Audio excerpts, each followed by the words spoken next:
5장 강해로 들어왔습니다. 요한복음 5장 1절은 그 후에 유대인의 명절이 되어 예수께서 예루살렘에 올라가시니라 라고 말씀하고 있습니다.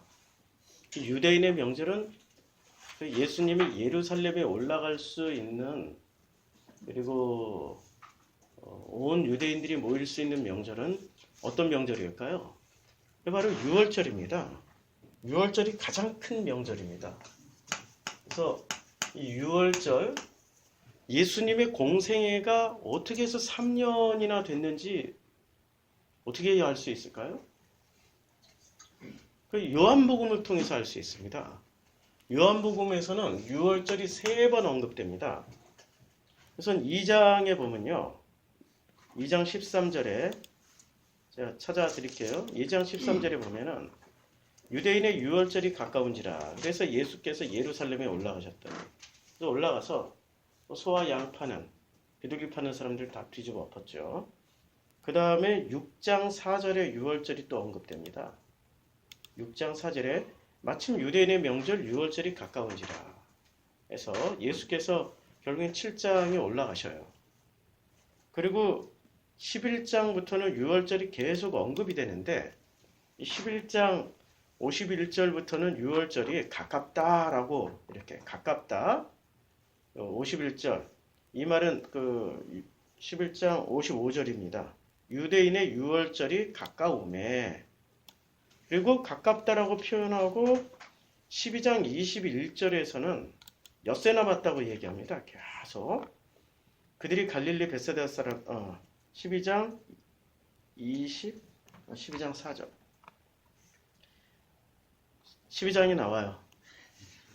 제가 써놓은 숫자를 제가 못 읽겠네요. 그러니까 12장에서는 6월절이 그 엿새 남았다라고 표현하고 있고요. 13장 1절부터는 좀 더 구체적으로 표현합니다. 13장 1절에 6월절 전에 예수께서 자기가 세상을 떠나 아버지께로 돌아가실 때가 이른 줄 아시고, 그러니까 11장부터 마지막 장까지는 그 십자가에 못 박히는 6월절을 중심으로 해서 11장부터 마지막 장까지 하나의 시점으로 쓰여졌다는 거예요. 그러니까 6월절이 모두 몇 번 언급됐죠? 2장, 6장, 11장부터 18장까지 그렇게 쓰여졌어요. 그러니까 6월절이 총 3번 언급됐죠? 설날은 1년에 몇 번 있죠? 예, 2번 있다고 생각하시는 분 없죠? 유대인의 명절 중에 6월절은 1년에 한 번밖에 없습니다. 그러니까 예수님이 몇 년을 살으신 거예요? 공생애를?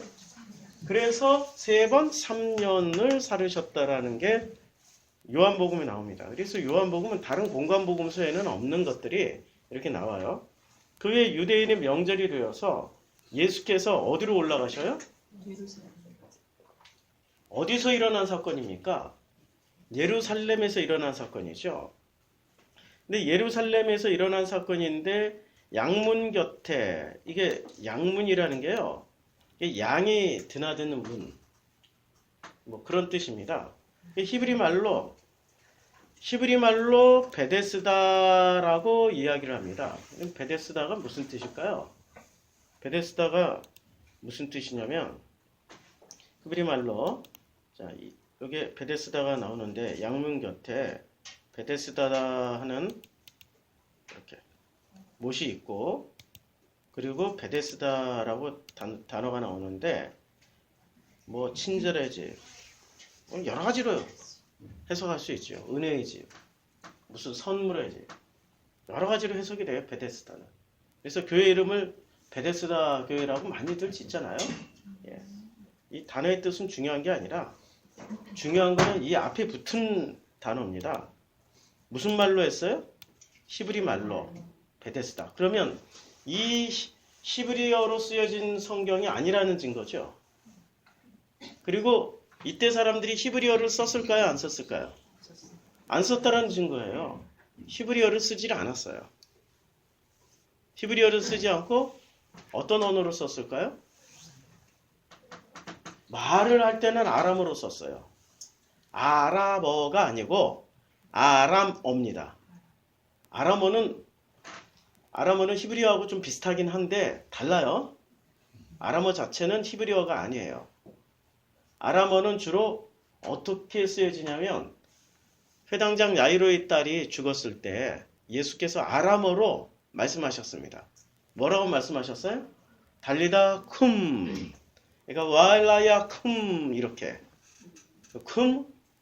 주로 이 아람어는 좀 우리가 들으면 참 이 멜로디 같이 잘 들립니다. 하이야키야 쿰 히야하 이렇게.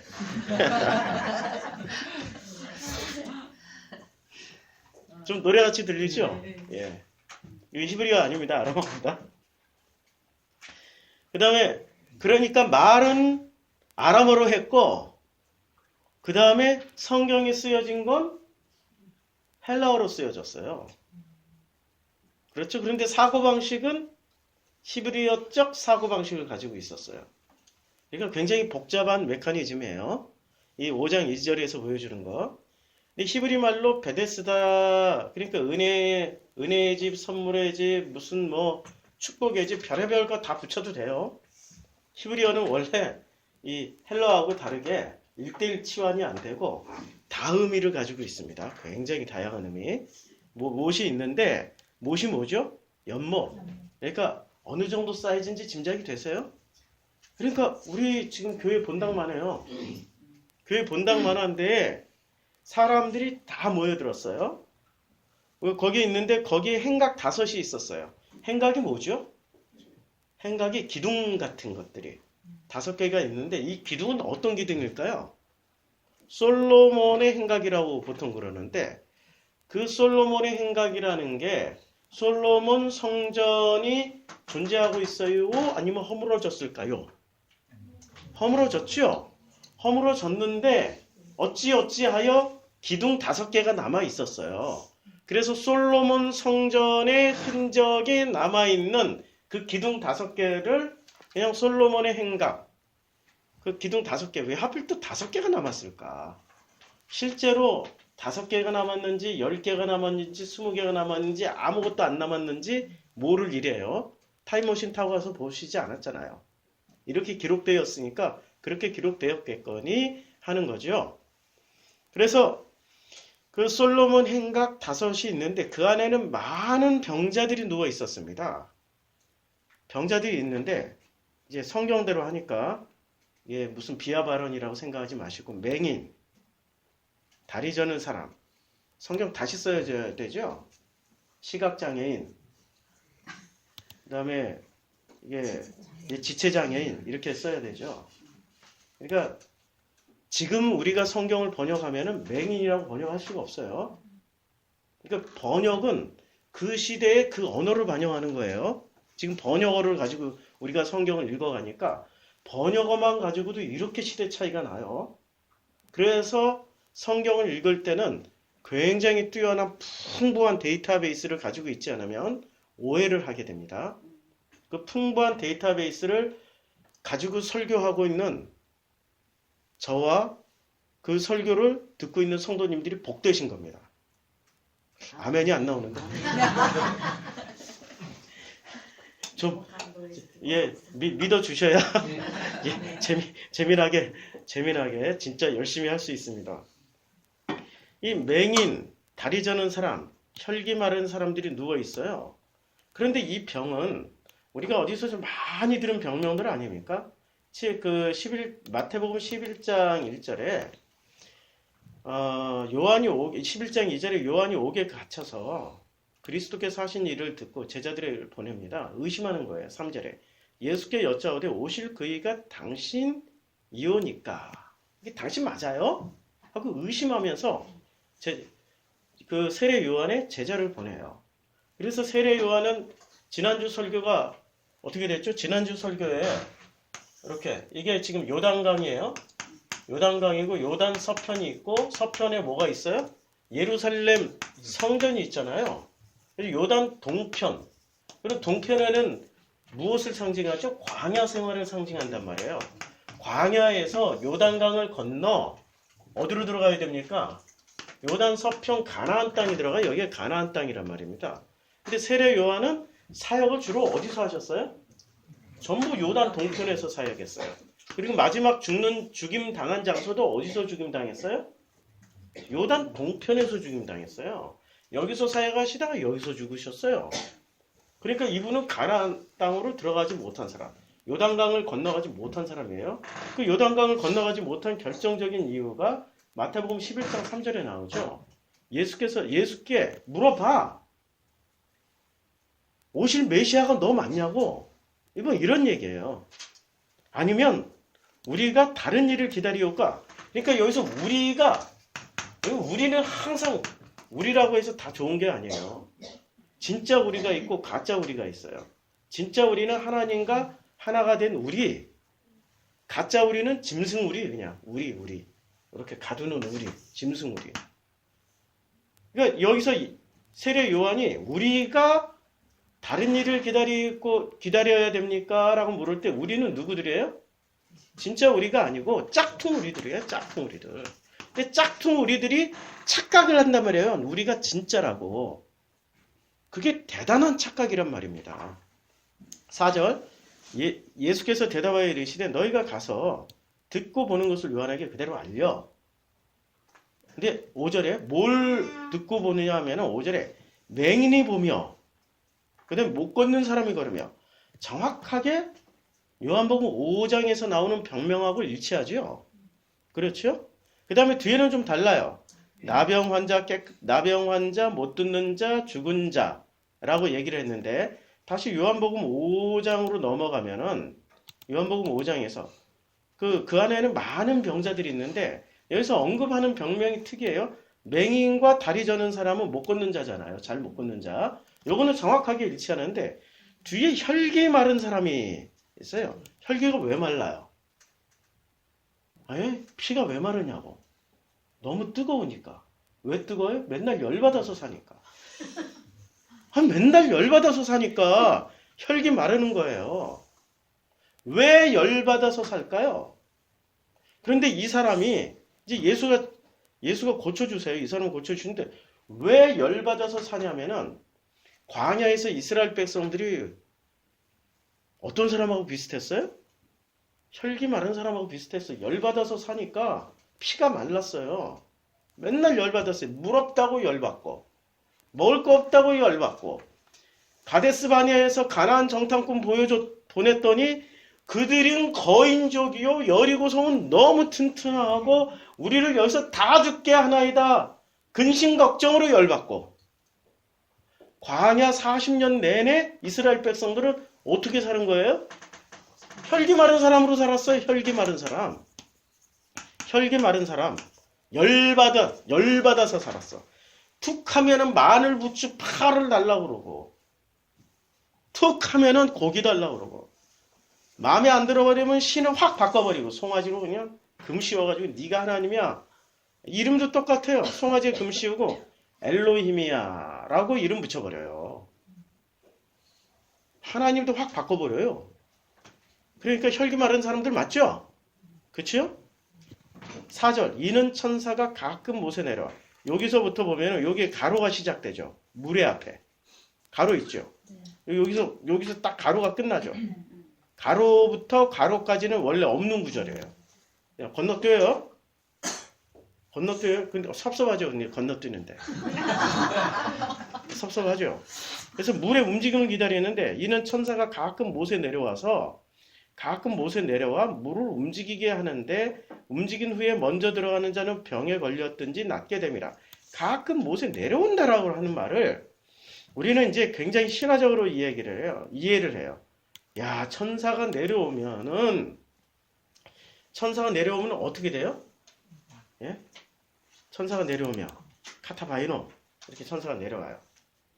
그럼 천사가 내려오면은 어떻게 되냐면은 그 천사가 내려오는 것을 통하여 가지고 그 순간 어떻게 해요? 그 물 속에 점프 해가지고 들어가면은 어떻게 됩니까? 치료 받는다라고 굳게 믿고 있었어요. 자, 여기서 중요한 단어가 두 개가 나옵니다. 천사. 그 다음에 천사가 내려오는 순간 그 못에 뛰어든다. 그러면 뭐가 나요? 병이 낫는다. 병이 낫는데 주로 어떤 병이 나요? 맹인, 여기서 언급된 병, 다리 저는 혈기 마른 병이 낫는다라고 굳게 믿고 주로 여기 모여있는 환자들은 어떤 환자들이 모여 있었어요? 못 보는 사람, 그리고 잘 못 걷는 사람, 그 다음에 혈기 마른 사람, 그렇죠? 잘 못 걷는, 이스라엘 백성들이 잘 걸었던 백성일까요? 못 걸었던 백성일까요? 광야에서 보면 잘 걸었죠? 잘 걸었는데 언제나 어떤 모습으로 있었어요? 주저앉아 있었잖아요.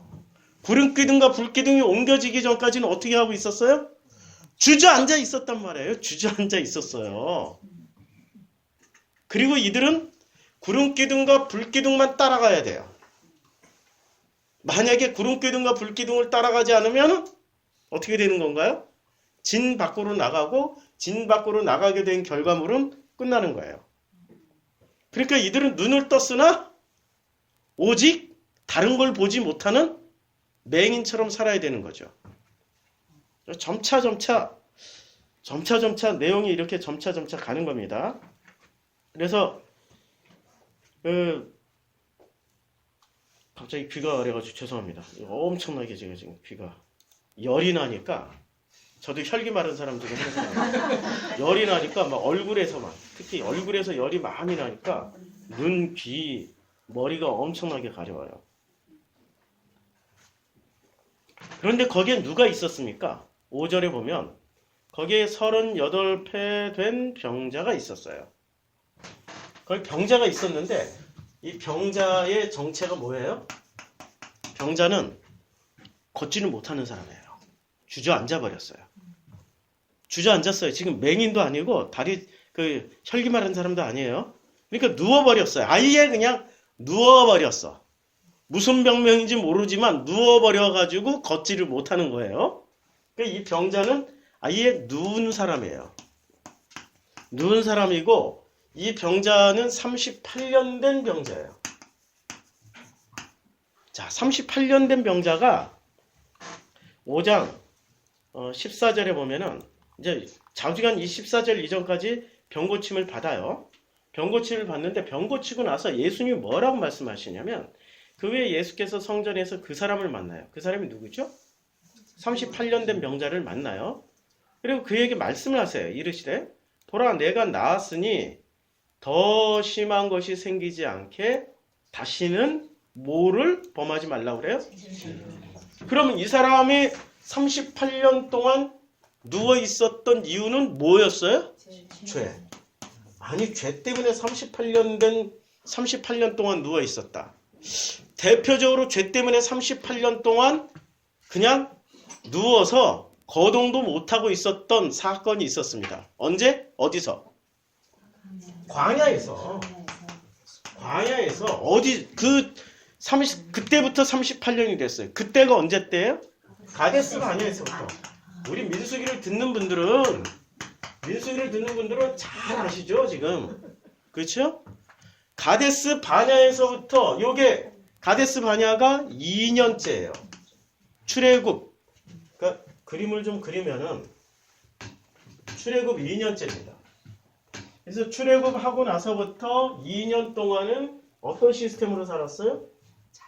예, 그냥 자유야, 뭐 신난다 했지만 이 모세는 너무 힘드니까 이드로가 와서 뭐를 제안해 줬어요?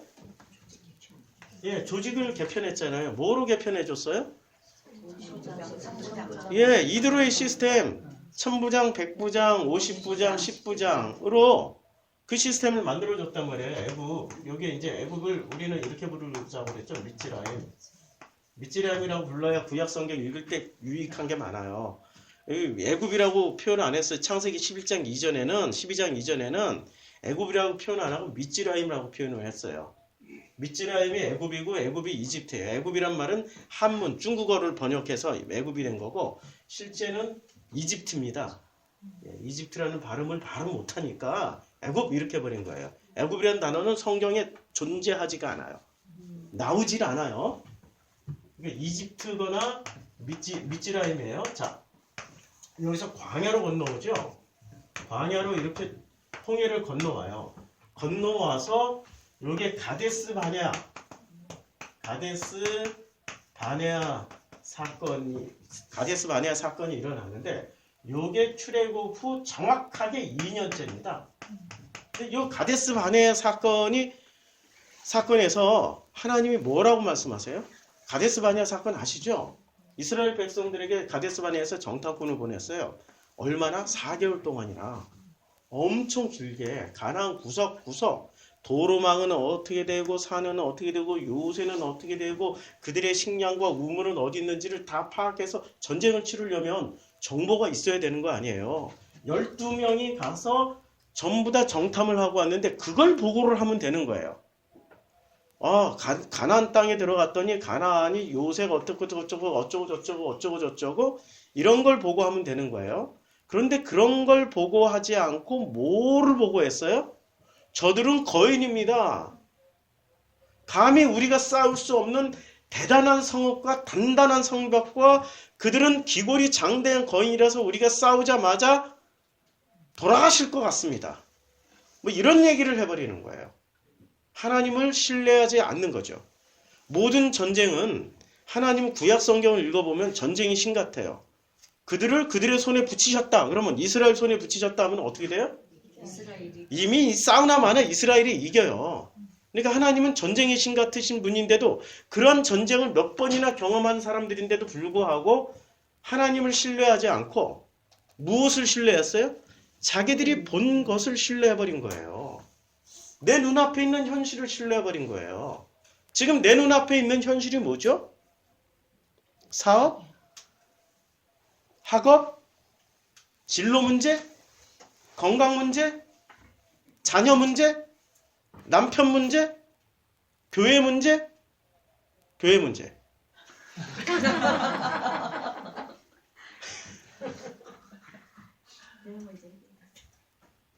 이게 선생님이 좋아야 공부를 열심히 하는 학생이 있고 선생님이 좋든 말든 싫든 말든 상관없이 꾸준히 자기 공부하는 사람이 있어요. 선생님에 따라서 기분이 좋아졌다가 열심히 공부하고 선생님에 따라서 기분이 나빠서 공부 안 해버리면 누구 손해예요? 자기 손해예요. 장기적으로 보면 자기 손해라고요.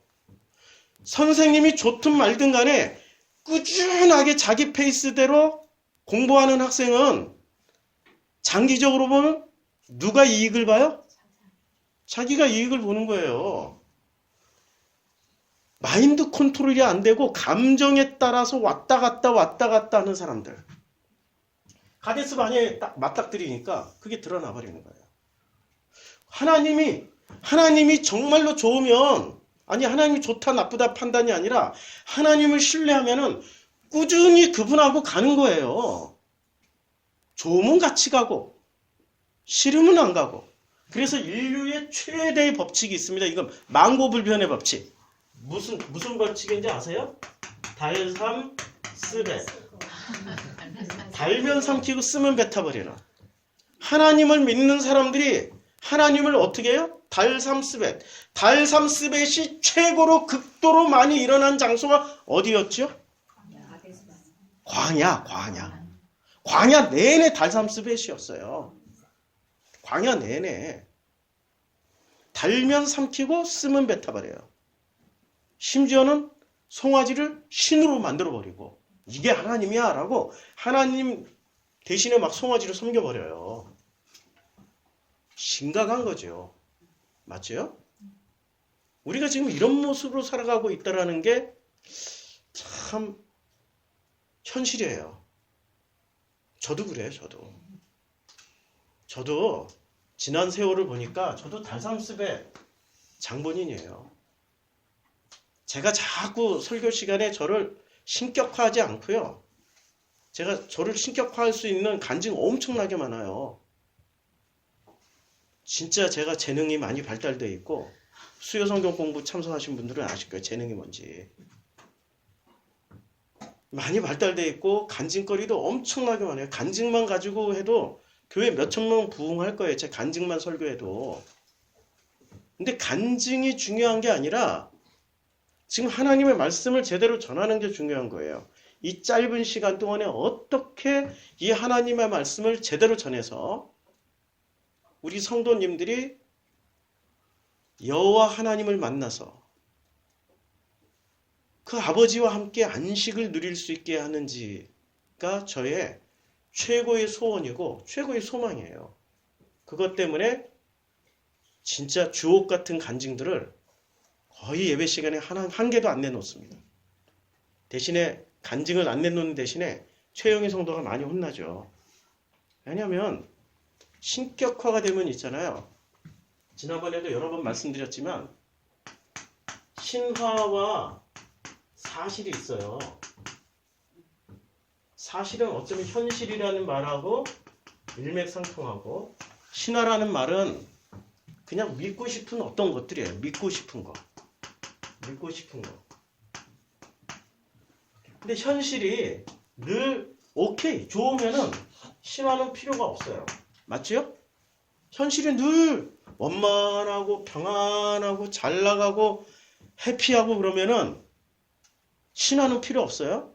근데 현실이 점점 어려워지고 불편해지고 현실 자체를 인정하고 싶지 않을 때 뭐를 붙잡게 돼요? 신화를 붙잡게 돼 있어요. 신화를. 현실이 어려우면 어려울수록, 현실이 진짜로 어려우면 어려울수록 사람들은 현실, 이 사실을 붙잡는 게 아니라, 팩트를 붙잡는 게 아니라 신화를 붙잡아요. 성장하는 교회는 있잖아요. 목사를 신격화시켜서 신화로 만들어놔요. 그러면 교인들이 어려워지면은 누구를 붙잡으러 가요? 주님 붙잡으러 가요? 목사님 붙잡으러 가요? 신격화된 목사님을 붙잡으러 가요. 그래서 대형 상회 중에 어느 상회는 등신대까지 설치해놨잖아요. 등신대 아시죠? 피디스트 보셨죠? 예.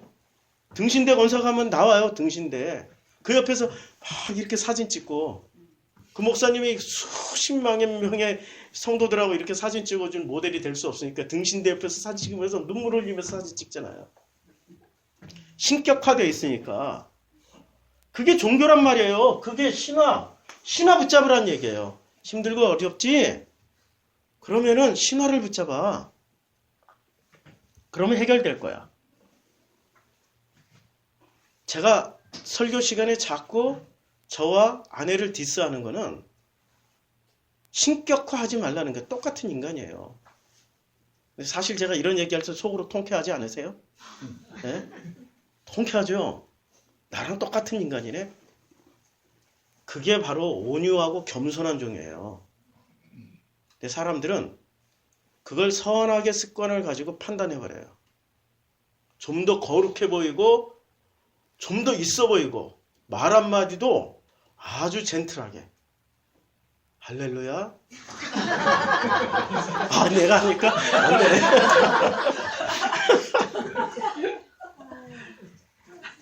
근데 우리 교회에서는 다 웃지만 이 대형 상회 신자들은 이렇게 하면은 막 그야말로 기절하고 거품 물고 난리가 나죠.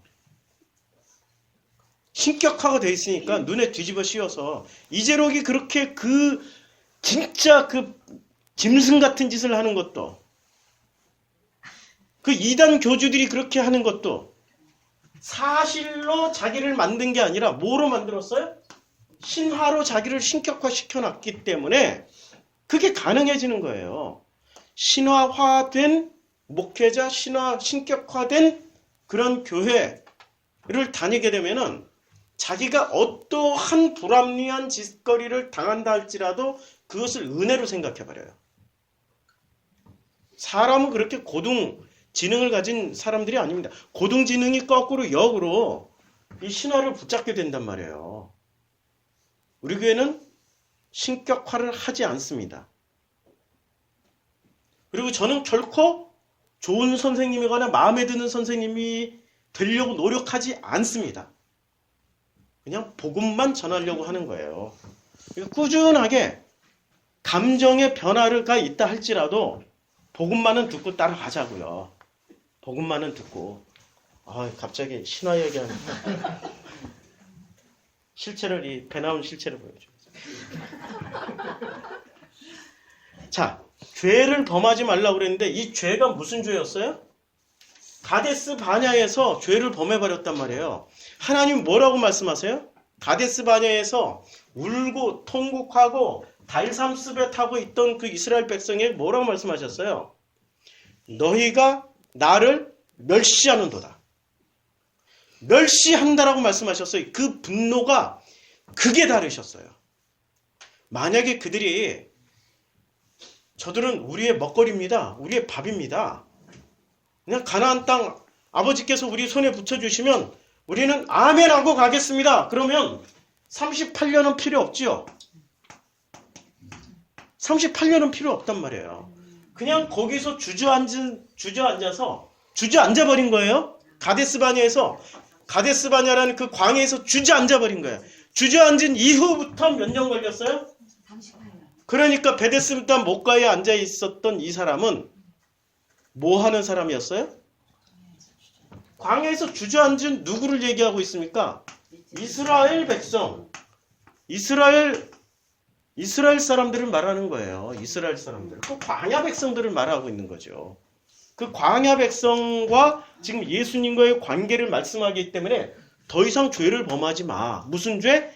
가데스 바냐에서 하나님을 신뢰하지 않는 그 죄를 범하지 말라고 지금 말씀하는 겁니다. 4절, 이제 아까 4절까지 했죠. 5장 4절. 자, 예수께서 그 누운 것을 보시고 병이 벌써 오래된 줄 아시고, 자, 누운 것을 보시고라고 이렇게 누운 것을 봤어요. 근데 이 눕다라는 단어가 참 희한한 단어입니다. 분명히 단어의 뜻은 눕다라는 단어예요. 이게 카타케이마인데 여기 분명히 단어의 뜻은 어떻게 되어 있어요? 눕다 되어 있죠? 눕다. 그런데 이 용법을 보면은 번역이 서로 다른 용법이 나옵니다. 이 단어가 성경에 그렇게 많이 나오지 않아요. 카타케이마이가 성경에 그렇게 많이 나오지 않는데 마태복음 1장 30절에서는 시온의 장모가 열병으로 누웠는지라, 그 누웠는지라 카타케이마이가 누웠는지라로 번역이 되어 있고, 마태복음 2장 4절도 무리를 인하여 예수께서 데려갈 수 없으므로, 아니 마가복음이네요. 마가복음 2장 4절도 2장 4절도 그 이제 중풍병자가 누워 있는 것을 말을 해요. 그런데 마가복음 2장 15절에서는 그의 집에 앉아 잡수실 때, 이게 카타케이마예요. 뭐라고 번역되어 있어요? 누워있다라도 번역 가능하지만 어떻게도 번역이 가능해요? 앉아서 먹는다라는 뜻도 번역이 되는 거예요. 그 다음에 한 구절 더 볼까요? 마가복음 14장 3절. 예수께서 베다니 문둥이 시몬의 집에서 식사하실 때 뭐라고 번역을 했어요? 예, 밥 먹는 장면이 될 수도 있단 말이에요. 그러니까 예수께서 그 누운 것을 보시고, 이 사람이 누워있다라는 번역도 가능하지만 어떤 번역도 가능해요? 먹고 있는 거예요. 앉아서 뭘 먹고 있어요? 만나와 메추라기를 먹었으면 좋겠는데 무엇을 먹고 있었어요? 천사를 기다렸죠? 천사를 기다렸다는 건, 자, 천사가 신화의 영역입니까? 사실의 영역입니까? 그럼 이 사람은 뭐를 먹고 있었어요? 신화를 먹고 있었어요. 기가 막힌 사실이죠, 지금. 38년 동안 그 자리에 앉아서 뭐를 먹고 있었어요? 사실을 먹어야 된다며, 사실을. 근데 사실을 못 먹고 신화를 먹고 있었어요. 신화를 먹는 사람들이 어디에서 있어요? 우리 교회 빼고. 우리 교회는 지금 뭐를 먹여줘요? 사실을 먹여줘요, 지금 사실을. 근데 우리 교회 빼고 다른 교회는 뭐를 먹여줘요? 신화를 먹여줘요. 교회가 성장하기 위해서는 구심점이 단단하게 서 있어야 되고 리더가 확실하게 보여줘야 돼. 그래서 리더를 뭐로 만들어요? 신격화시켜요. 근데 저희는 절대로 그럴 일이 없습니다. 키가 170도 안 되고 허리는 34고 일단 외모부터 안 돼. 학위가 없어. 박사학위가 없어. 박사학위 빼고는 있는데 그것이 없어. 그것이. 저는 신격화 시킬래야 시킬 수 없는 지금 현대 한국교회에서 그 이력서에 뭘 써낼 만한 게 없는 거예요.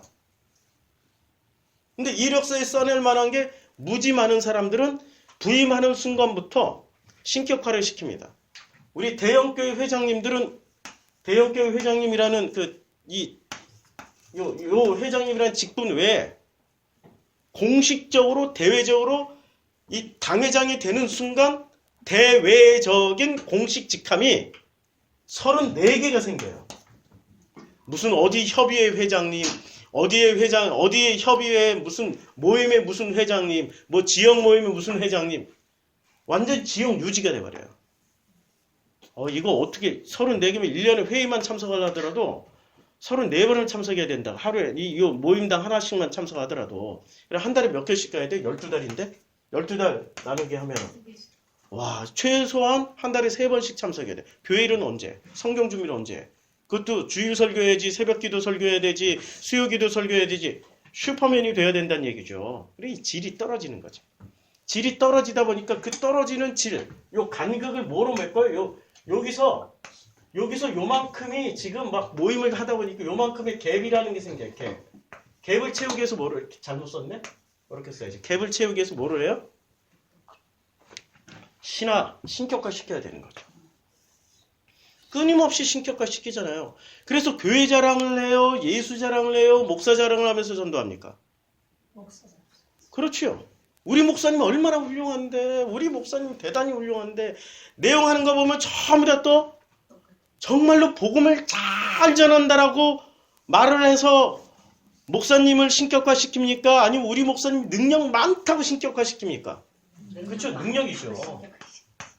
절대로 복음의 능력을 얘기하지 않고 어떤 개인기를 가지고, 개인기에 그건 제가 성경 공부 오시면은 개인기와 은사의 차이점을 말씀드릴게요. 개인기. 그게 재능이죠. 개인 재능을 은사로 잘못 착각하고 엄청나게 혼란스러워하는 거예요. 그러니 그 목사님 주변에는 그냥 기쁨조들이 언제나 줄을 서 있는 거죠. 밥을 사려고 언제나 대기, 순번 대기. 우리 교회도 그런 일이 있었으면 좋겠는데. 우리 교회 성경 공부 끝나면 더치페이 하니까 저도 돈 내요, 저도. 성경 공부 끝나면. 신격화 안 되려고 지금. 엄청나게 노력하는 지금 모습이에요. 근데 누운 것을 보시고 이 누워있는 사람이 누워만 있는 게 아니었어요. 두 가지 의미를 가지고 있다고 그랬잖아요. 38년 동안 이 신화라는 것을 먹고 살았던 거예요. 근데 이 신화는 어디서 배웠어요? 밑지라임에서 배운 거예요. 우리 교회에 왔다고 해서 우리 교회에 나오는 순간부터 우리가 바로 광야 백성 됐고 구원받을 드디어 여기 가나안 땅에 건너갈 수 있는 조건이 되는구나. 할렐루야 아멘이 아니고 우리 속에 뭐가 들어가 있었던 거예요? 신화. 이 신화를 빼야 되는 거예요. 38년 동안 마구 처먹고 있었던. 처먹었다라고 표현하니까 절대로 저는 신격화 안 됩니다.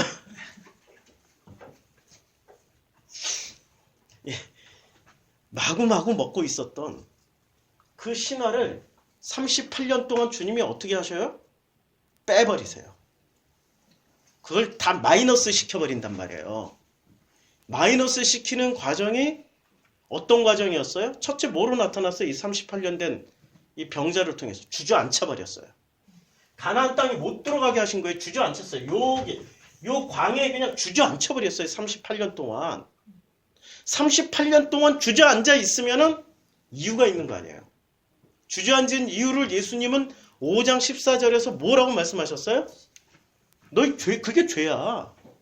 죄 때문에 주저앉아 있었던 거야. 죄 때문에 신앙이 성장하지 못하고 있다는 사실을 알으셔야죠. 복음을 듣고 있는데도 복음이 왜 내 가슴에 안 와닿지? 뭔가 그 사이에 하나님과 나 사이에 뭔가 막힌 담이 있다라는 거예요. 죄가 있다라는 거예요. 담을 허물러 예수님이 오신 거죠. 막힌 담을 허물러 오셨어요. 뭐로 허물어 주세요? 이렇게 주먹으로 깨서, 망치로 깨서, 도끼로 깨서, 말씀으로 깨주시는 거예요. 그 말씀을 들을 때 머리로 듣는 사람은 깨집니까? 절대로 안 깨져요. 지식만 더할 뿐이에요. 부만 더 챙길 뿐이에요. 뭐로 들을 때 깨져요? 마음으로. 근데 가슴으로 들을 때 그것이 비로소 깨지기 시작하는 거예요. 병이 벌써 오래된 줄 아시고 6절 이르시되 내가 낫고자 하느냐? 주님 물어봐요. 낫고자 하느냐? 이거는 그 의지를 물어본 거죠. 낫고자 하느냐? 이 간절함이 있는 사람은 어떻게 대답하겠어요? 예? 간절함이 있는 사람, 예, 낫고자 합니다 하고 대답하는데 간절함이 없는 사람은 벌써 의심부터 해. 저 앞에 서 있는 사람 저건 뭐야? 천사급이야? 아니야? 나를 낳을 수 있게 해주는 대제사급이야? 아니야? 의사야? 아니야? 끝까지 뭐를 가지고 있어요? 자기 생각을 굴려서 확인하고 싶어 한다니까요? 근데 이 사람은 간절한 사람이었을까요? 간절하지 않은 사람이었을까요? 간절한 사람이었는데 간절함의 방향이 잘못됐어요. 보세요. 7절에. 병자가 대답하되 주여 물이 움직일 때 나를 못에 넣어주는 사람이 없어. 내가 가는 동안에 다른 사람이 먼저 내려가나이다. 그러니까 이게 지금 간절한 대답이에요? 아니면 간절하지 않은 대답이에요? 낫고자 하느냐라고 제가 물어볼게요. 이제 낫고자 하는 게 우리의 생활 속에서 나의 어떤 것들이 내 마음 가운데 어떤 것들이 우리 다 마음에 간절함들이 있을 거 아니에요? 제가 물어볼게요. 정말로 낫고자 원하십니까? 네. 왜 이렇게 아멘하고 나와야 되는 거예요? 그런데 이 사람은 아멘하고 나오지 않고 주저리 말이 많아. 주저리. 나를 좀 물에 빠뜨려 주세요. 차라리 그렇게 얘기를 하든지 낫고자 원합니다. 네! 하고 대답해야 되는데 주저리. 38년 동안 광야에 앉아서 뭐라고 그랬어요? 이 사람들이. 주님이 뭐라고 물어보면 주저리. 이게 지금 이 사람들의 그 살아가는 방식이었단 말이에요. 민수기 22장을 보면요. 민수기 22장에 우리가 그렇게 유명한 이제 장면이 나옵니다. 발락과 발람이 나옵니다. 근데 우리가 이제까지 민수기 22장을 설명할 때는 설교자들이 발람과 발락에 초점을 맞춰가지고 너무 신내놨어. 발람은 뭐 하는 사람이에요? 국제무당.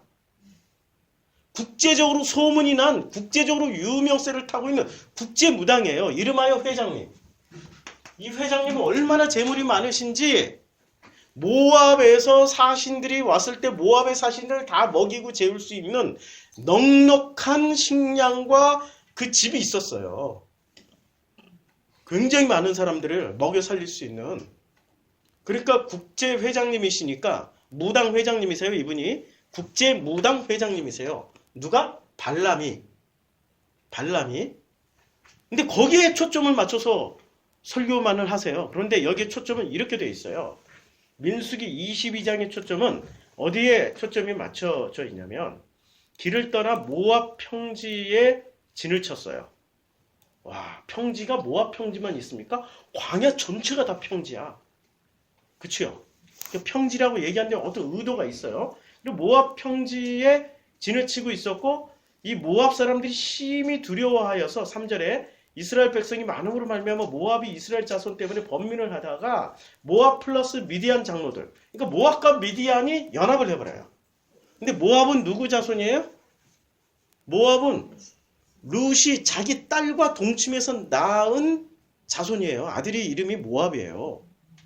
그러니까 진짜 아들의 계보가 아니라 무슨 계보? 아니, 딸과 근친상간이잖아요. 근친상간을 통해서 낳게 된 짝퉁 자손이란 말이에요. 이렇게 진짜 신앙이 아니라 보면은 가짜 신앙, 짝퉁 신앙. 모압 짝퉁 신앙이에요. 그럼 미디안은 누구의 아들이었어요? 미디안은 아브라함이 그 사라가 죽자 후처로 그두라를 취해요.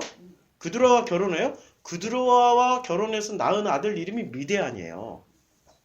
그럼 짝퉁 아들과 이제 모압이라는 짝퉁 아들과 둘 다 그러니까 누구의 핏줄이에요? 아브라함의 아버지 데라의 아들들의 후손들이에요, 지금. 아브라함. 그다음에 롯은 그 형님의 아들이었잖아요. 형님의 아들이었으니까 조카였잖아요. 그러니까 데라의 후손이에요. 그럼 데라는 뭐 하던 사람이었어요? 그렇지요. 아브라함만 지금 건너갔지요. 롯은 하나님에 의해서 보호를 받고 소돔과 고모라가 멸망당할 때 벗어나긴 했지만 아내는 뒤를 보다가 소금 기둥이 됐어요. 그렇죠. 그러니까 롯의 신앙은 온전하지가 않은 거예요. 언제나 지 눈에 보기 좋을 대로 너가 동하면 나는 서하고 네가 좌로 가면 나는 우로 갈게. 그러니까 롯이 뭐부터 골랐어? 이렇게 보니까 소알다리 물이 넉넉하고 참 보기 좋으니까 자기 보기 좋은 소견대로 홀라당 넘어가 버린 사람이에요. 그 사람이 누구? 그 사람이 롯이에요. 그 롯이 더더군다나 근친상간으로 자기 딸하고 잠자리를 해서 낳은 아들 이름이 모압이었어요. 그러니까 이 모압이라는 존재, 이 광야에서 보면 이 광야 사건에서 일어난 겁니다. 38년 사이에 일어났던 사건들. 이 광야에서 일어났던 사건들이 엄청 많은 의미를 가지고 있는데 그 사건 중에 대표 사건이 지금 이 모압 평지를 정복하는 거예요. 근데 요 정복해 들어가려고 했더니 요때 모압도 데라의 후손이요. 그 다음에 미디안도 데라의 후손인데, 자, 아브라함의 자손 중에 누구만 진짜 아들로 일컬음을 받았어요? 이삭만. 이삭 외에 또 아들이 또 누가 있었어요? 이스마엘. 그 다음에 또 누가 있었어요? 양자. 예? 예, 이스마엘 낳기 전에, 이삭 낳기 전에, 예? 엘리에셀. 이름이 왔다 갔다 하죠. 예, 성경 좀 읽으세요.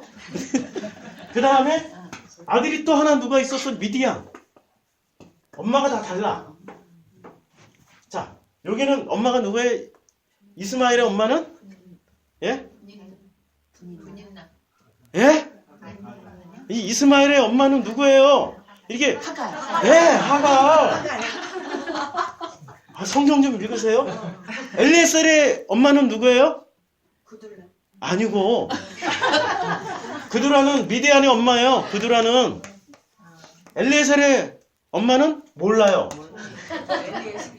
입양했으니까 모르는 거예요. 그런데 여기에 이삭이라는 이 중에 이 아들이 벌써 4명이나 되는데 4명 중에 아브라함의 정통 아들은 이삭밖에 없는 거예요. 나머지는 뭐예요? 짝퉁. 그렇죠. 정식 아들이 안 되고 짝퉁이 된 거예요. 자, 그러면 모압 평야에서 이스라엘 백성들이 딱 진을 치고 있으니까 그 백성들을 두려워한 이 모압 나라의 왕 발락이 우리는 발락 이렇게 하는데 실제 이름이 발라크예요. 발라크. 이거 구분해서 발라크 이렇게 했는데 아니면 그냥 바라크예요. 바라크. 제대로 말하면 바라크예요. 바라크라는 발음이 어디서 제일 많이 쓰여져요? 바라크? 예? 신명기 몇 장에서 쓰여져요? 축복 뭐 들어가도 복을 받고 나와도 복을 받고 떡강질에 복을 받고 어쩌고 복을 받고 이게 전부 다 단어가 뭐예요? 바라크예요. 바라크는 동시에 같은 발음에 다른 뜻을 가지고 있어요. 글자는 살짝 달라요. 근데 같은 발음에 다른 뜻을 가지고 있어요. 축복이자 저주, 폭력 이런 뜻도 가지고 있어요. 이제 바라크. 근데 이 바라크, 모압의 바라크와 누구랑 지금 모압도 같은 자손이 모압하고 미디안하고 뭐를 했어요? 연합을 해요.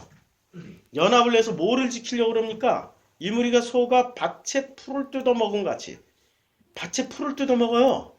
이스라엘 백성들이 뭐를 뜯어먹으러 온 거예요? 예, 이 사람들 표현에 의하면 자기네들 밭에 모압이 평야잖아요. 평야.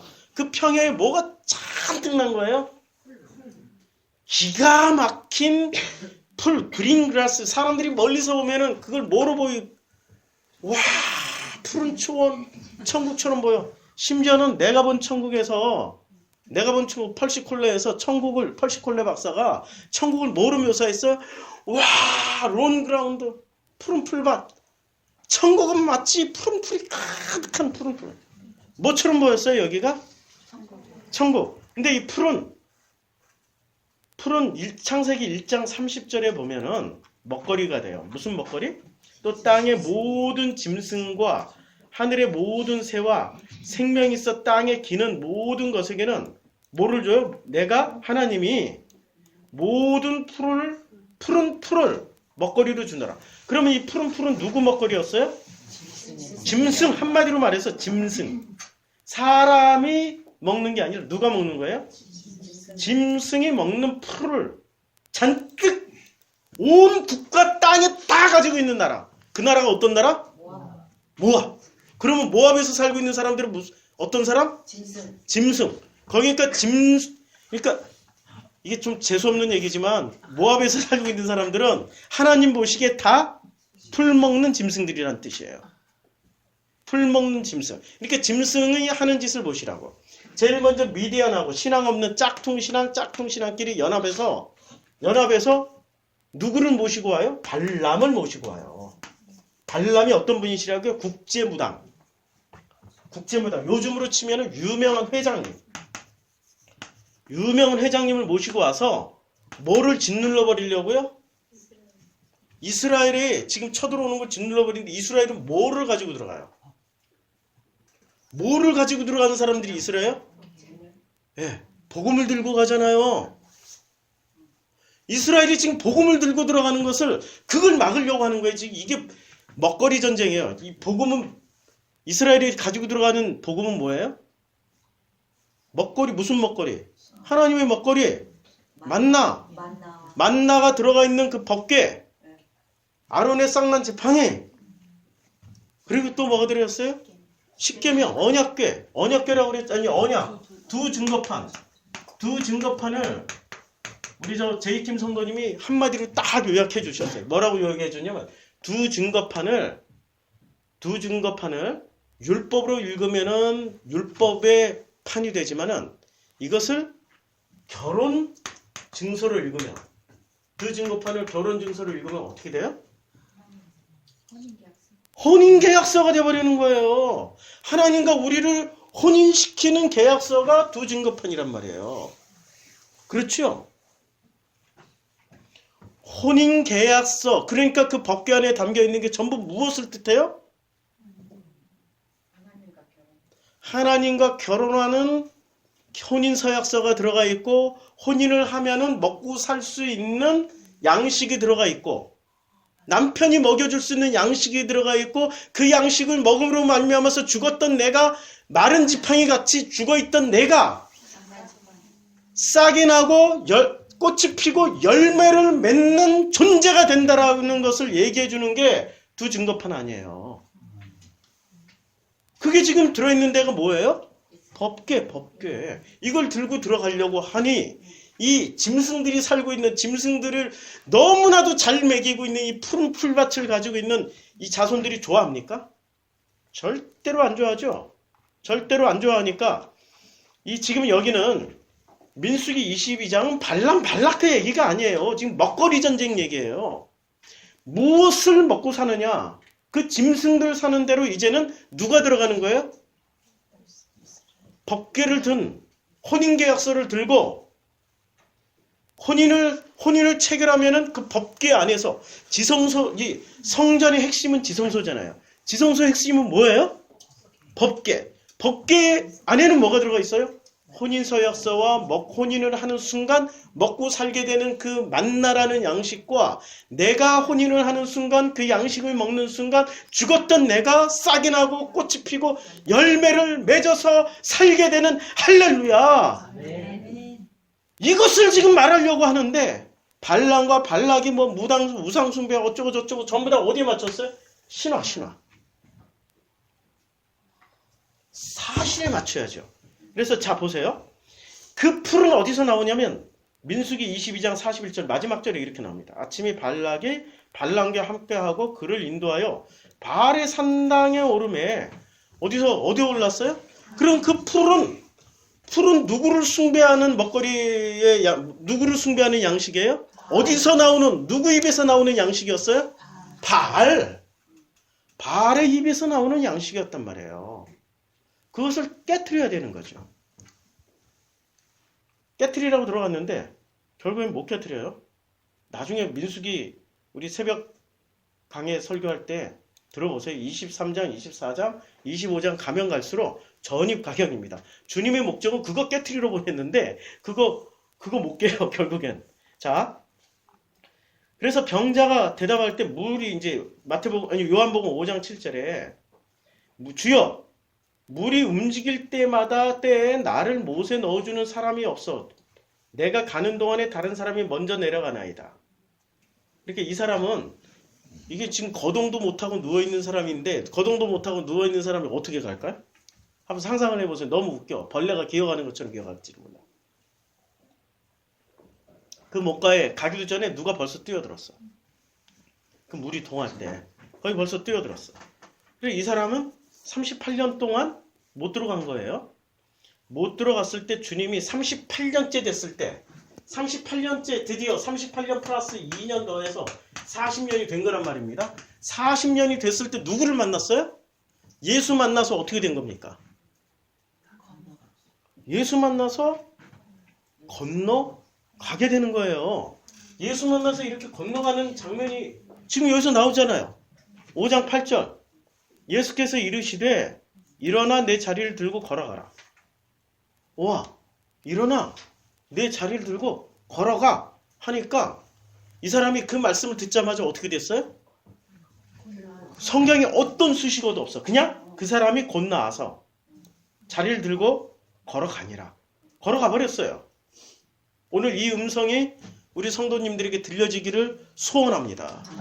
일어나 걸어가라. 38년 동안 누워있지 말고 이제 광야에서 일어나서 어디로 건너가라고요? 가나안 땅으로 건너가서 무엇을 누리라고? 아버지와 안식을 누리라고. 아버지와 안식을 누리세요. 그런데 안식을 누리기까지 38년 동안 이 사람은 환자를 있었단 말이에요. 환자는 뭘 가지고 있어요?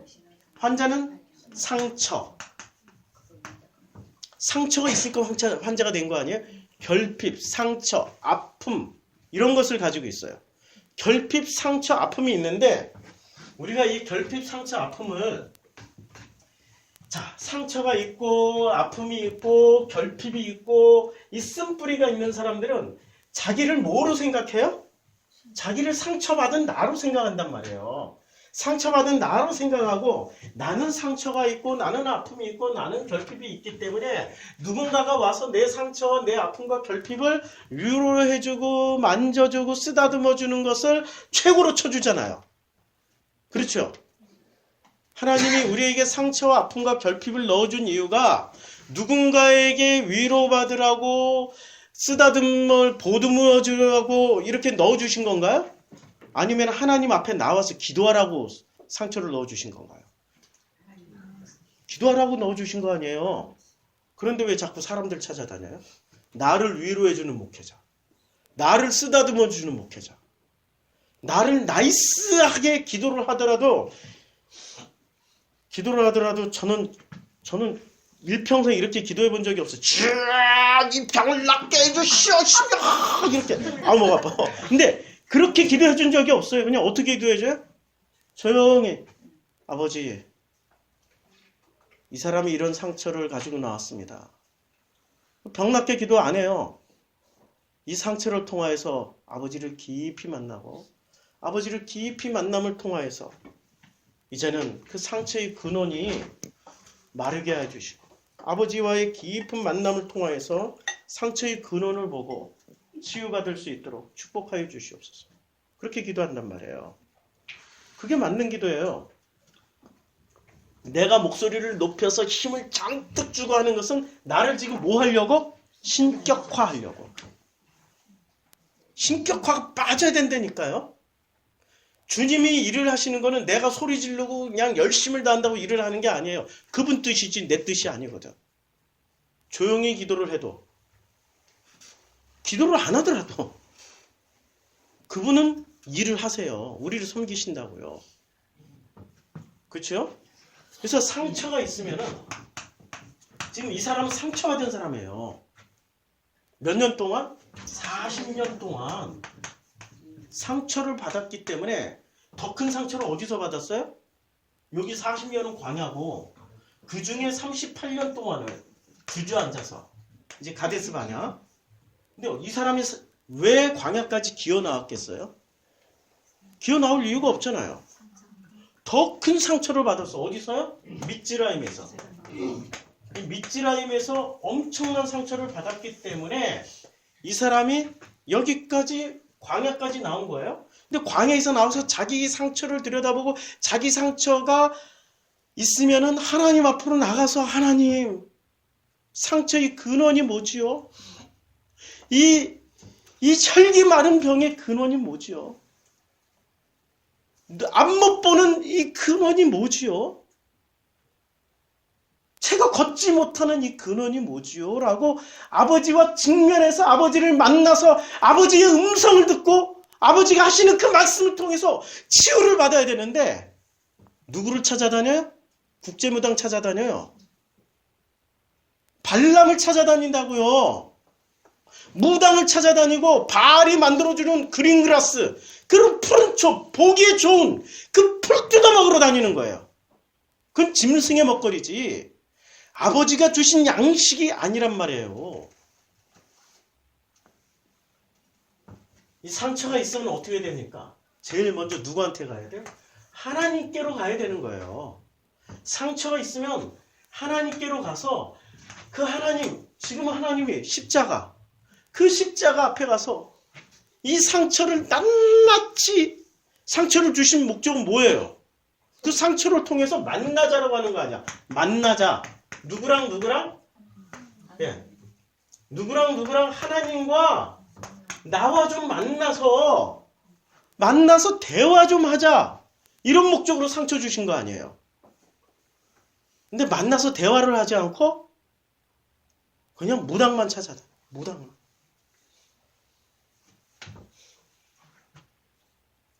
가슴 아픈 일이죠. 그게 우리들 모습이었잖아요. 그리고 만나서 치유하자. 해결받자. 주님은 그렇게 이사야 1장에서 뭐라고 말씀하세요? 이사야 1장에서 오라. 이사야 1장에서 주님이 이렇게 말씀하십니다. 이사야 맞죠? 이사야 1장에 자, 주님이 이렇게 말씀하셔요. 오라. 그게 몇 절이에요? 네? 너무 많이 넘어온 것 같은데? 18절인가요? 예. 여호와께서 말씀하시되, 그러네요. 제가 장절을 줘서 자꾸 잃어버려요. 감사합니다. 여호와께서 말씀하시되, 오라, 우리가 서로 변론하자. 변론하자. 서로 만나자. 너희 죄가 주홍같이 붉을지라도 눈과 같이 헤어지게 될 것이요 진홍같이 붉을지라도 양털같이 희게 되리라. 왜 이렇게 붉게 됐어요? 아니, 지금 주님이 두드러 팼으니까. 얼마나 두드러 팼냐면은, 주님이 진짜 얼마나 화가 많이 났으면 얼마나 팼냐면은, 자, 너희가 어찌하여 1장 5절, 너희가 어찌하여 매를 더 맞으려고 폐약을 거듭하느냐. 온 머리는 병들었고 온 마음은 피곤하였으며 발바닥에서 머리까지 성한 것이 없이 상한 것과 터진 것과 새로 맞은 흔적뿐이거든. 근데 전부 다 지금 피 흘림이 무엇 때문에 피 흘렸어요? 병 때문에 피 흘렸어요? 맞아서 피 흘렸어요? 누가 팼어요? 아버지가 팼다니까, 하나님이. 그런데도 아버지 앞으로 안 나가. 십자가 앞으로 안 나가고 누굴 찾아다녀요? 신화를 찾아다녀. 가짜 목사들. 나를 위로해주고 나를 나이스하게 만져주고 기도를 해주더라도 주여 이 어린 양을 위로해 주시고 용서해 주시고 문제 해결해 주시옵소서. 이런 종들 찾아다닌다고. 이런 종들. 진짜 좋은요, 진짜 하나님의 말씀을 전하는 사람은 그렇게 기도 안 해요. 직면하세요. 머리부터 발끝까지 터지고 때린데 또 때려. 지금 얼마나 잔인한 하나님인지 5절에 보면 너희가 어찌 매를 더 맞으려고 패역을 거두었냐. 온 머리는 병들었고 온 마음은 피곤하였으며 발바닥에서 머리까지 상한 곳이 없이 상한 것과 터진 것과 새로 맞은 새로 때리고 또 때린단 말이에요. 왜요? 가데스 바니에서 주저앉아 버렸으니까. 계속 건너가서 가나안까지 하나님은 보내는 게 목적인데 주저앉아 버렸으니까. 일어나라고 때리는 거야. 때리고 근데 때려서 이놈의 자식이 얼마나 고집이 센지 때리고 또 때려도 머리끝부터 발끝까지 맞고 또 맞았는데도 맞은데 또 때리고 맞은데 또 때려. 때리는 아버지가 잔인합니까? 맞는 아들놈이 잔인합니까? 이쯤이면 때리는 아버지가 잔인한 게 아니라 버티는 아들놈이 잔인한 거죠. 주님이 그렇게 때리다가 1장 18절에 말씀하시는 겁니다. 여호와께서 말씀하시되 오라 우리가 서로 변론하자. 서로 좀 만나자. 얘기 좀 하자. 내가 때린 목적이 십자가 앞에 나오라고 때리는 거 아니냐. 왜 안 나오고 니네들 멋대로 너희들 소견 보기 좋은 대로 풀 뜯어 먹으러 다니냐. 한마디로 개풀 뜯어 먹으러 다니네. 라고 주님은 그렇게 말을 해도 못 알아먹는 거예요. 너희 그래서 두드러 맞았기 때문에 뭐를 흘려요? 이들은 머리끝부터 발끝까지 무슨 색이에요? 그렇죠. 그래서 너희 죄가 어떻게 돼요? 맞은 만큼 주홍색이 되는 거예요. 그래도 어떻게 돼요? 변론하면은 주님 앞에 나오면 눈과 같이 이어질 것이요. 맞은 만큼 진홍같이 붉을지라도 어떻게 돼요? 양털같이 희게 되리라. 이 말씀하시는 거예요. 지금 요한복음에 그대로 요게 지금 그대로 나오는 거예요. 내 자리를 들고 걸어가라. 근데 걸어갔어요. 근데 이날이 이제 문제는 안식일이에요. 근데 유대인들이 병 나은 사람에게 이르되 안식일인데 내가 자리를 들고 가는 것이 옳지 아니라. 그러니까 병 나은 게 중요해요. 병 나았기 때문에 자리를 들고 가는 게 중요해요. 병 나은 게 중요하지. 그렇죠. 그리고 이 사람은 병이 나았는데 왜 또 자리를 왜 들고 간대? 버리고 가면 되지? 아니 좀 이상하지 않아요? 아니 병 나았으면 누워있던 38년 동안 누워있던 그 자리 버리고 가면 돼. 완전히 새로운 사람이 돼 있으니까. 근데 자리는 또 왜 들고 간대? 예? 청소하려고? 뭐 최영희 성도예요? 예? 청소의 달인 최영. 자리를 들고 가버리는 거예요. 못 버리는 거야, 못 버리는 거야. 못 버리니까 결국엔 누구 눈에 포착이 돼요? 누구 레이더망에 딱 걸려요? 예. 유대인들 레이더망, 바리새인의 레이더망에 딱 걸려버리는 거예요. 그러니까 대답하되, 이제 대답을 해요. 나를 낫게 한 그가 지금 예수라는 분을 알아요, 몰라요?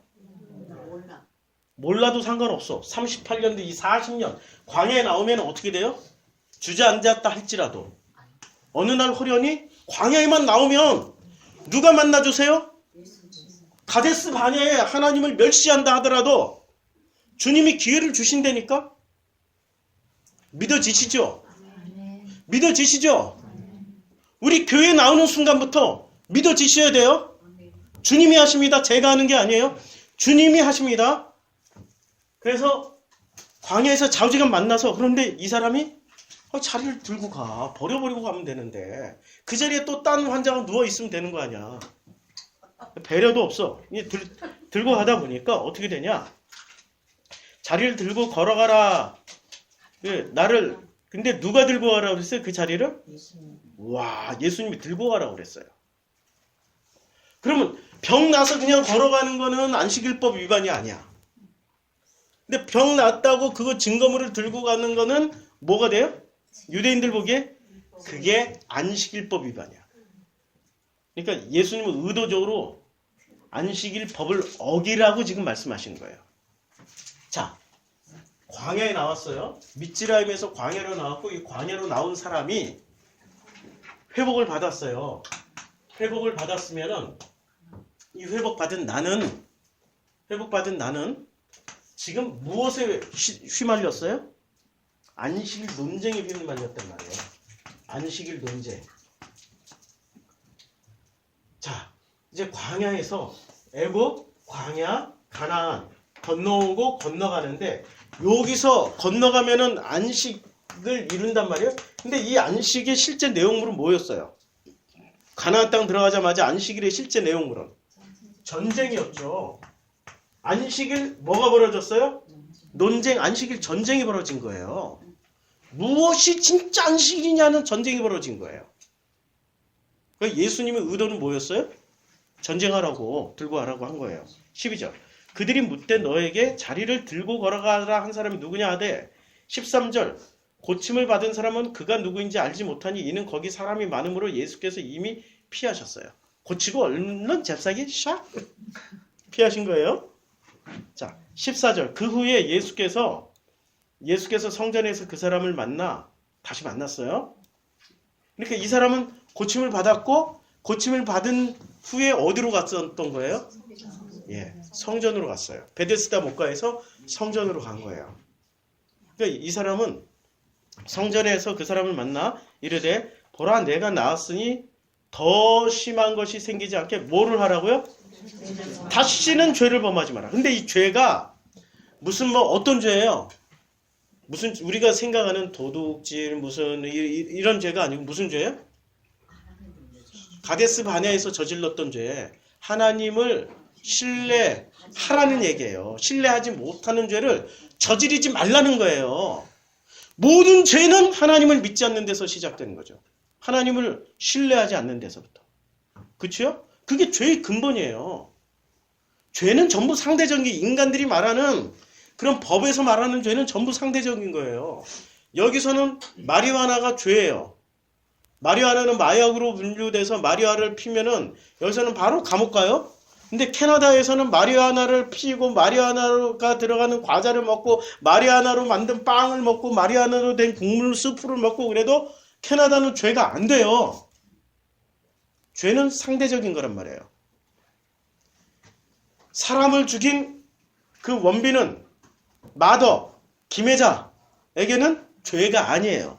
근데 다른 사람들은 이 원빈에게 전부 다 죄라고 하잖아요. 영화 마더에서.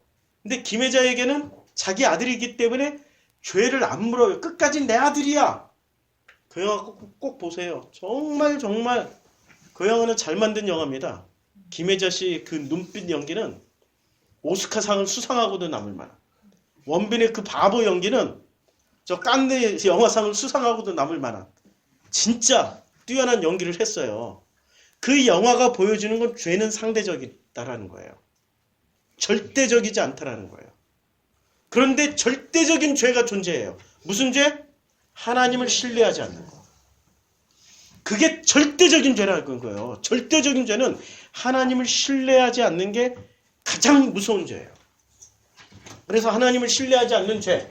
이제 그 신뢰하지 않기 때문에 이제 다시는 죄를 범하지 마라고 말씀하고 15절. 그 사람이 유대인들에게 가서 자기를 고치신 이는 누구라고 얘기를 해줘요? 예수라고 얘기를 해줘요. 이때부터 안식일 논쟁이 누구한테부터요? 예수님하고. 16절. 그러므로 안식일에 이러한 일을 행하신다 하여 유대인들이 예수를 박해하게 됩니다. 아니 왜 안식일 논쟁 가지고 이 사람들은 목숨을 걸까요? 안식일. 자, 안식일 가지고 예수는 안식일을 어떻게 해요? 표면적으로는 안 지킨 거예요.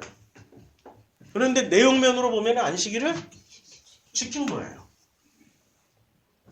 근데 유대인들 보기에는 이건 지금 예수예요. 유대인들 보기에는 예수는 표면적으로 안 지킨 거예요. 내용면으로는 안 지킨 거예요. 그렇죠? 이게 지금 시각 차이. 요거는 예수의 시각이고 요거는 바리새의 시각이에요. 파리사이였으니까 바리새의 시각이란 말이에요. 자, 이제 이 시각을 17절 예수께서 그들에게 이제 안식일에 무엇을 일을 행하신다. 아니 일을 했는데 무슨 일을 했어요? 병 고치는 일이에요? 자리 들고 가는 일이었어요. 그렇죠. 명확하게 하면 자리 들고 가는 일을 했다는 거예요. 자리를 들고 가는 일. 병 고치는 일 가지고 시비를 걸었으면은 그래 그거 가지고 좀 논쟁이나 하지. 자리 들고 가는 거 가지고 시비를 거는 거예요. 야, 지금 안식일의 논쟁의 핵심 키워드가 지금 뭐예요? 지금 예수와 바리새인의 안식일 논쟁의 핵심 키워드는 자리야, 자리. 요 자리. 지금 자리야. 이게 무슨 자리요? 38년 동안 이 자리의 정체는 뭐예요? 38년 동안 누워 있었던 그 자리. 그러니까 안식일 논쟁의 핵심은 38년 동안 가데스 바냐에서부터 가나안 땅 들어가기 전까지 그 광야에 누워 있던 그 자리. 그 자리를 들고 갔다고 지금 누가 비난을 해요? 그러니까 이 사람들은 광야 생활을 어떻게 생각한 거예요?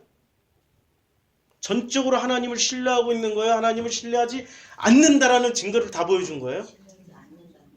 그것 때문에 자리 들고 가라는 거예요. 너희들이 안식일 날에 안식일의 핵심 내용을 보지 못하고 무엇을 봐요? 자리요.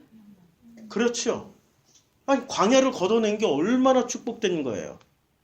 38년 된 광야를 걷어내고 가나안 땅에 들어가서 진짜 안식을 누리는 건데, 그러면 예수님은 자리를 들고 가라고 하신 목적이 뭐예요? 진짜 안식을 보여주려고 지금 했단 말이에요. 근데 이 사람들은 진짜 안식이 아니고 어디에 머물러 있는 걸 진짜 안식이라고 생각했어요? 광야에 머물러 있는 걸. 안식일의 핵심이 지금 주님은 극명하게 보여주는 거야. 안식일은 미즈라임에 있을 때는 이게 지금 몇째 날일까요? 미즈라임은 이거죠. 창세기 1장 2절. 땅이 혼돈하고, 미즈라임에 있을 때 혼돈하고 공허하고 흑암이 깊은 곳에 있기 때문에 너무 고통스러우니까 건너가고 싶은 거야. 이건 아닌 것 같아. 이건 아닌 것 같고, 이건 아니고 진짜 건너가고 싶어. 정말로 건너가고 싶어.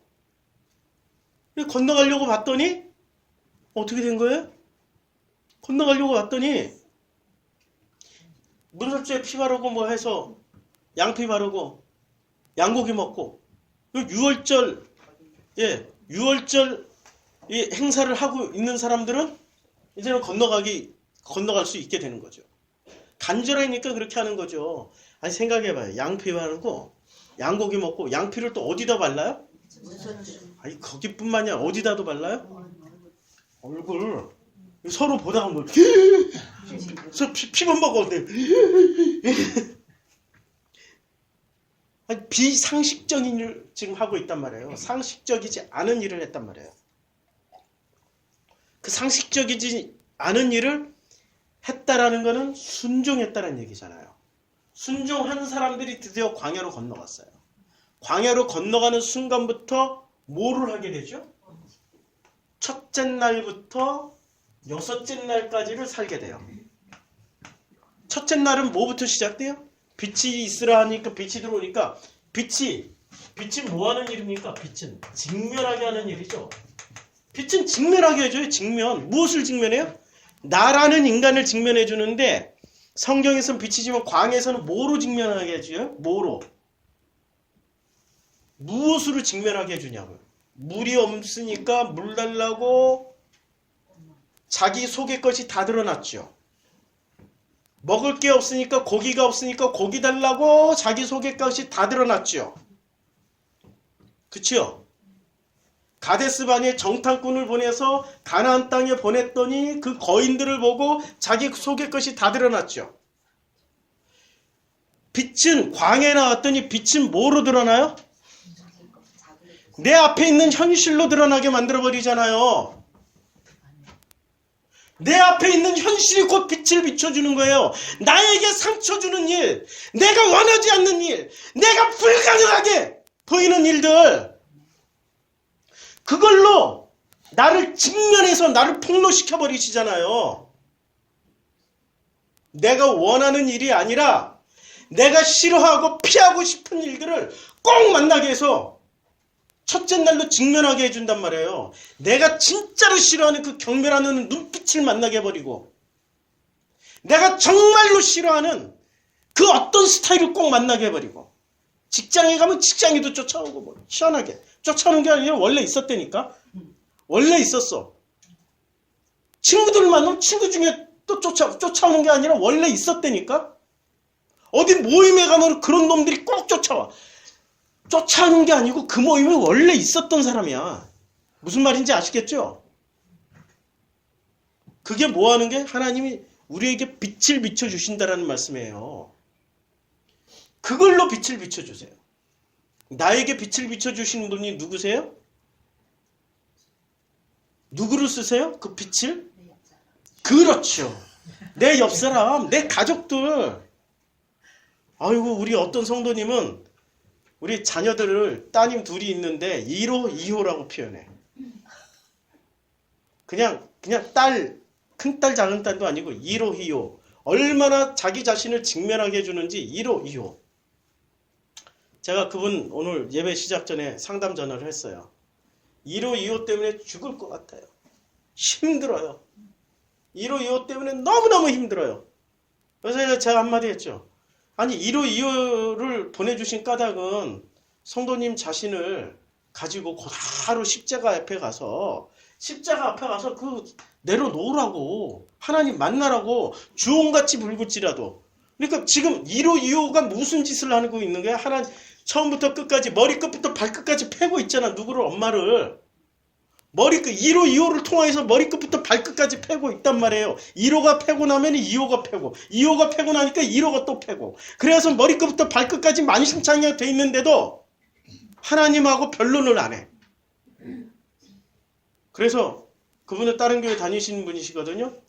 저도 그런 얘기를 했더니 직면을 좀 해보세요. 했더니 아니 우리 교회에서도요. 전부 다 제 문제라고 얘기를 해요. 그럼 답이 나왔네. 그런데 그걸 그렇게 생각을 안 하는 거예요. 직면을 못 하는 거예요. 어떻게든 선생 기질이 있어서 바꿔보려고 그래. 근데 내가 바꿔놨는데 바꿔놓은 결과가 더 신통치 않으면 그때는 엄마가 책임져야지. 그렇잖아요. 그때는 엄마가 책임져야 되는 게 나머지 인생 엄마가 딸 1호, 2호를 데리고 끝까지 업고 가야 되는 그런 불상사가 벌어지는 거죠. 하나님이 책임지시겠다는데 신뢰를 하시라니까요. 신뢰를. 그래서 안식일은 어떤 거예요? 안식일은 하나님을 신뢰하는 자리를 배우는데 그 안식일에 들어가기 위해서 광야에 나오면은 첫째 날부터 여섯째 날을 살아요. 근데 첫째 날부터 직면을 못하는 사람은 둘째 날로 못 건너가겠죠. 둘째 날에는 뭐가 나요? 윗물 아랫물. 그러니까 신령한 말씀과 신령한 물과 땅의 물로 나뉘어요. 그냥. 그러니까 내가 지금 무슨 물을 먹고 살았는지가 구분이 되겠죠. 둘째 날. 그렇죠? 셋째 날에는 묻이 드러나고 그 묻은 무슨 거기에 온갖 짐승들이 생겨나는 거죠. 근데 묻은 뭐죠? 그 묻힌이 있잖아요. 그 묻히라는 단어가 바사란다는데 이게 건너가는 거예요. 어디로 건너갈 때 쓰여져요? 여기서 밑지라임에서 광야로 건너갈 때 쓰여진 단어 똑같은 단어가 그 묻히란 단어예요. 그 묻히 무슨 묻히예요? 아버지 광야로 건너가고 여기서 또 그 요단강 건너갈 때 드러난 땅이 묻히예요. 아버지께로 건너가는 그 도구가 그 길이 그게 바로 묻히란 말이에요. 그 길을 몇째 날 주세요? 둘째 날인가 셋째 날인가 말해놓고도 헷갈린다. 셋째 날 주신다고 나중에 찾아보세요.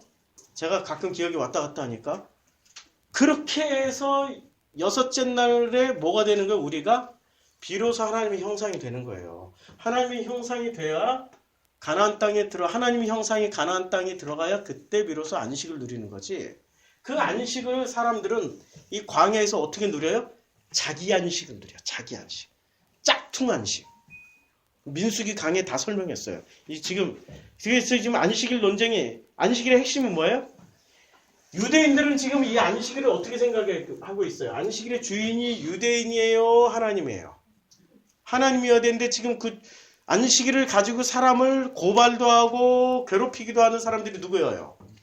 유대인이죠. 그럼 안식일의 주인이 실제 주인은 누가 돼 있어요? 유대인. 바리새인들이 돼 있어요. 바리새인들이 안식일의 주인이 돼 있어요.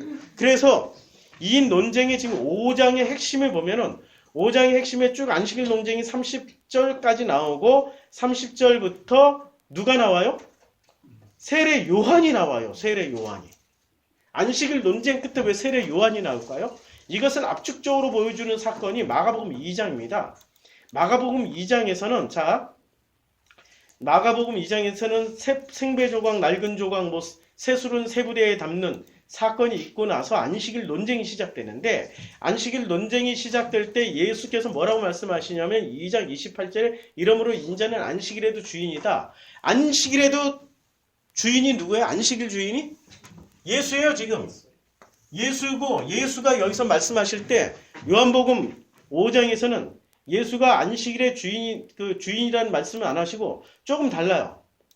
5장에서는 마가복음 2장에서는 내가 안식일의 주인이야 라고 말씀하시지만 예수는 요한복음 5장에서 뭐라고 말씀하시냐면은 이렇게 말씀하십니다. 자, 예수께서 내 아버지께서 이제까지 일하시니까 나도 일하셔. 그러니까 아버지와 자기를 어떻게 해요? 동등됨을 취한다고 이제 더 죽이려고 난리를 치는 거야. 유대인들이 이로 말미암아 더욱 예수를 죽이고자 하니 이는 안식일을 범할 뿐만 아니라 하나님을 자기의 친아버지라 하여 자기를 하나님과 동등됨으로 삼으시더라. 그러니까 하나님과 동등되게 여기니까 19절. 그러므로 예수께서 그들에게 이르시되 내가 진실로 진실로 너희에게 이르노니 아들이 아버지께서 행하는 일을 보지 않고서는 아무것도 스스로 할 수 없나니 아버지께서 행하는 그것을 아들도. 그러니까 예수는 끊임없이 나는 안식일의 주인이야. 마가복음 2장 28절에 딱 한마디로 정리했지만 나는 안식일의 주인이야다라를 끊임없이 뭐로 얘기해요? 나와 아버지는 동등돼. 나는 아버지의 아들이야. 나의 친아들이야. 그리고 20절. 아버지께서 어떻게 합니까? 아버지께서 아들을 사랑하신다고 말씀하셔요. 자기가 행하시는 것을 다 아들에게 보이시고 또 그보다 더 큰 일을 보여주신 거예요. 21절. 아버지께서 죽은 자들을 일으켜 살리신 같이 아들도 자기가 원하는 자들을 살리시느니라.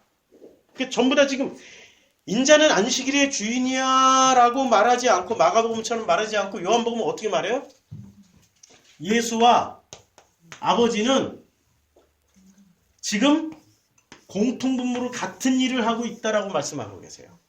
왜냐하면 아버지의 아들이 예수고 예수의 아버지는 하나님이니까. 그렇죠? 인자는 그러니까 결론은 뭐예요? 인자는 예수는 안식일의 주인이에요. 주인. 인자가 안식일의 주인이라는 얘기예요. 그럼 안식일의 주인이면은 이 안식일로 넘겨주는 사람이 누구예요? 예수죠. 근데 예수인데 자 요단강을 건너갈 때 법궤를 들고 며칠 만에 건너갑니까? 3일 만에 건너가죠? 사흘 만에 건너가요. 법궤를 들고. 근데 그 요단강이 그렇게 사흘 길만큼 걸어갈 수 있는 광대한 그런 강이 아니에요. 그냥 마른 땅이 드러나면 휙 뛰어가면 10분 만에 건너갈 수 있어요. 그런 땅이라면. 근데 사흘 길을 걸려서 갔다라는 얘기는 예수님은 예수로 죽고 그리스도로 부활할 때 예수 그리스도로 부활할 때 며칠 걸렸어요? 3일 만에. 근데 그 법궤 안에 안식으로 들어갈 때는 예수가